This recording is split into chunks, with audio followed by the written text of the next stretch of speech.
Olga Guillot consiguió algo extraordinario. Salió de Cuba, reconstruyó su carrera desde el extranjero, conquistó escenarios internacionales y llegó hasta el Carnegie Hall de Nueva York. Pero hubo un escenario al que nunca pudo regresar en las condiciones que deseaba. Su propia tierra. Durante casi medio siglo, Olga esperó volver a una Cuba distinta. Murió en Miami en 2010 sin conseguirlo. Y esa contradicción persiguió a la reina del bolero hasta sus últimos días. Mientras el mundo seguía escuchando su voz, ella continuaba separada del país donde todo había comenzado.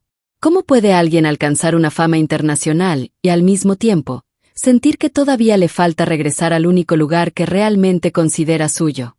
Olga Guillot nació el 9 de octubre de 1922 en Santiago de Cuba. Cuando era niña, su familia se trasladó a La Habana. Allí comenzó a cantar junto a su hermana Ana Luisa, formando el dúo Hermanitas Guillot. Todavía no existía la cantante dramática que años después convertiría cada bolero en una confesión. Aquello llegó poco a poco. Durante los años 40, Olga comenzó a trabajar profesionalmente y encontró una manera de interpretar distinta a la de muchas cantantes de su época. No tenía una voz delicada. Tenía una voz intensa. Pronunciaba las palabras como si las estuviera viviendo en ese momento. Si una canción hablaba de engaño, parecía realmente traicionada. Si hablaba de deseo, lo llevaba hasta el límite. Si hablaba de abandono, no simplemente cantaba la tristeza. La representaba. Esa personalidad le abrió las puertas de la radio, los clubes nocturnos y las grabaciones. También comenzó a viajar. Nueva York apareció temprano en su carrera. Después llegó México, un país que sería decisivo mucho antes de que Olga imaginara que algún día tendría que vivir lejos de Cuba. En 1954 grabó Miénteme, de Chamaco Domínguez. La canción explotó en popularidad por América Latina. Olga recibió reconocimientos en Cuba y quedó definitivamente asociada al bolero. Durante esa década vivió algunos de sus mejores años profesionales. Cantaba en cabarets. Aparecía en radio y televisión. Filmaba películas. Viajaba al extranjero. Tenía una casa en Cuba y otra vida profesional que comenzaba a extenderse por distintos países. Parecía haber encontrado la combinación perfecta. Podía conquistar el mundo sin dejar de regresar a casa. Entonces llegó 1959. El triunfo de la Revolución cubana cambió el país y también transformó la vida de numerosos artistas. Olga permaneció algún tiempo en la isla, pero su oposición al nuevo gobierno se hizo cada vez más abierta.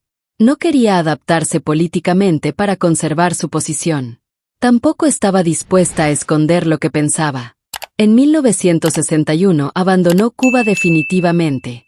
Primero se trasladó a Venezuela y posteriormente estableció en México una de las bases principales de su vida y de su carrera. En ese momento no podía saber que acababa de despedirse de Cuba para siempre. Tenía 38 años. Todavía le quedaban casi 50 años de vida. La historia podía haber terminado ahí. Una cantante famosa pierde su país, intenta comenzar nuevamente en el extranjero y poco a poco desaparece. Con Olga ocurrió exactamente lo contrario. México la recibió en un ambiente que ya conocía.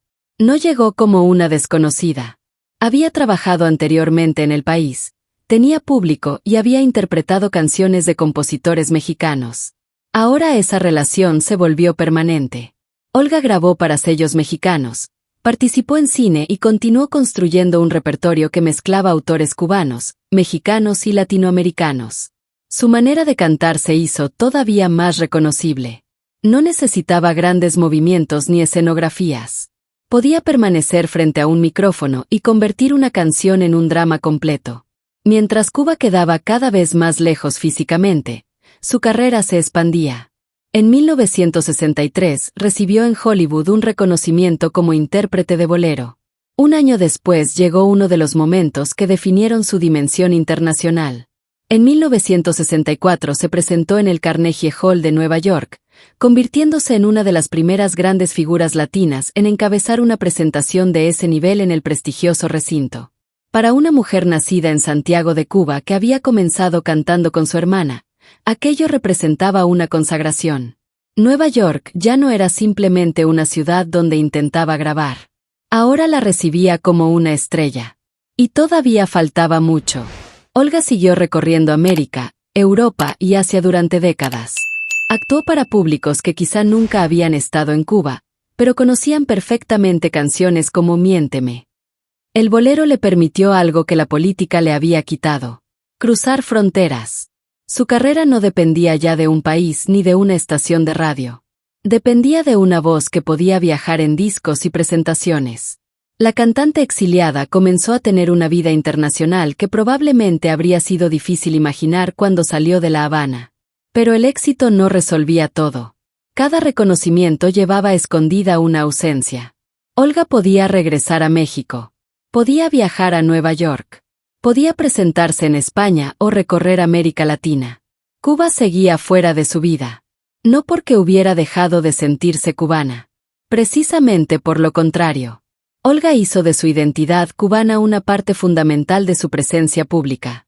Nunca intentó presentarse como una mujer que había olvidado la isla. Hablaba de Cuba. Defendía su origen.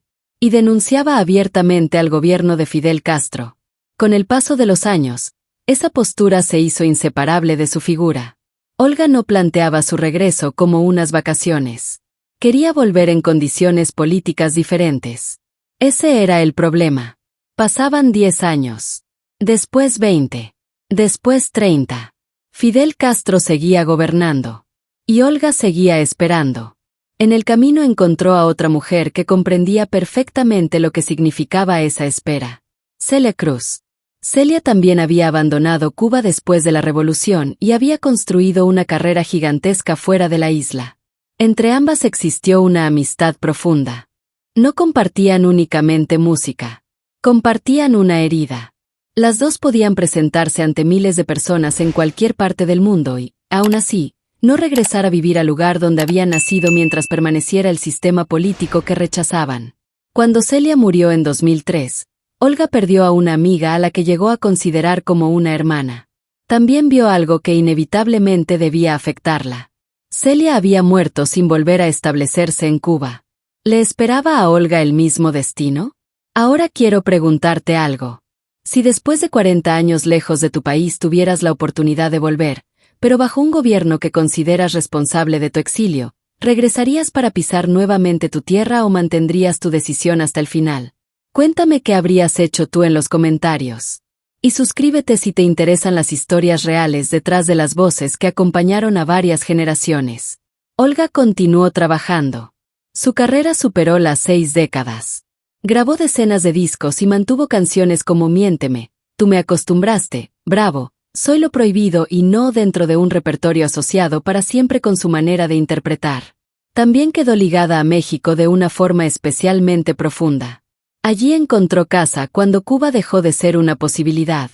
Allí trabajó durante décadas. Y allí recibió el cariño de un público que terminó considerándola también parte de su historia musical. Pero Olga nunca cambió una patria por otra. México podía ser su segunda casa sin borrar la primera. Miami se convirtió igualmente en un lugar importante. La ciudad reunía a una enorme comunidad de cubanos que habían vivido diferentes formas de exilio. Allí Olga no necesitaba explicar demasiado lo que significaba mirar hacia la isla desde lejos. Muchos habían dejado padres, hermanos, casas, negocios y recuerdos. Algunos consiguieron volver ocasionalmente. Otros decidieron no hacerlo mientras continuara el régimen. Olga perteneció a este último grupo. Su posición política permaneció firme incluso cuando envejeció. Fidel Castro dejó la presidencia en 2008 y el poder pasó a su hermano Raúl. Pero para Olga aquello no representaba la Cuba a la que había esperado regresar. El tiempo comenzaba a jugar en su contra. Ya no era la mujer de 38 años que había salido de la isla convencida de que su ausencia podía ser temporal. Tenía más de 80. Había visto morir amigos y compañeros. Había construido una vida completa lejos del país. Y todavía esperaba. Ese es uno de los aspectos más duros del exilio. Al principio parece una separación. Después puede convertirse en una vida entera. Olga había acumulado premios, discos, viajes y reconocimientos. Podía mirar hacia atrás y encontrar una carrera extraordinaria. Pero ningún premio podía comprarle el regreso que ella deseaba. El 12 de julio de 2010, Olga Guillot murió después de sufrir un ataque cardíaco en Miami. Tenía 87 años. Hasta el final siguió identificándose profundamente con Cuba. No consiguió ver el cambio político que esperaba. Tampoco volvió a instalarse en la isla. La mujer que había pasado buena parte de su vida cantándole al amor perdido terminó protagonizando, fuera de los escenarios, una separación mucho más larga que cualquiera de sus boleros. Había salido en 1961. Murió en 2010. Casi medio siglo. Durante ese tiempo consiguió algo que parecía contradictorio. Se convirtió en una figura internacional sin dejar de definirse por el lugar al que no podía volver en sus propios términos. Eso explica por qué la historia de Olga Guillot no termina en Carnegie Hall. Tampoco termina con sus discos de oro ni con las giras internacionales. Termina con una mujer que obtuvo casi todo aquello que un artista puede desear y conservó hasta el final una deuda que el éxito no podía pagar. Volver a casa. Su muerte tampoco significó que Cuba olvidara definitivamente su nombre. Las grabaciones sobrevivieron. Los boleros sobrevivieron. Su influencia sobrevivió. Y el paso de los años comenzó a obligar a nuevas generaciones a preguntarse quién había sido aquella cantante cuya importancia era evidente fuera de Cuba, pero durante décadas había permanecido prácticamente ausente de los espacios oficiales de su país. El intento de convertirla en una figura del pasado terminó produciendo otra paradoja. Cuanto más tiempo pasaba, más difícil resultaba contar la historia del bolero cubano sin mencionar a Olga Guillot. Porque antes del exilio ya había sido una estrella. Su carrera internacional no inventó su importancia. La amplificó. Olga no necesitó regresar físicamente para volver a entrar en la memoria de quienes comenzaron a descubrir sus grabaciones. Pero ella no llegó a ver completamente ese proceso. Murió fuera de Cuba. Fue despedida en Miami. Y la bandera cubana estuvo presente junto a la mujer que había pasado casi 50 años sin abandonar emocionalmente la isla. Gracias por compartir estos minutos. Olga Guillot murió esperando una Cuba a la que pudiera regresar sin traicionar aquello que había defendido durante décadas. Pero quedó una última contradicción. Años después de su muerte, cuando dentro de Cuba comenzaron a surgir intentos por reconocer nuevamente su importancia, su nombre todavía podía provocar incomodidad. La reina del bolero había desaparecido físicamente. El conflicto alrededor de su memoria, no.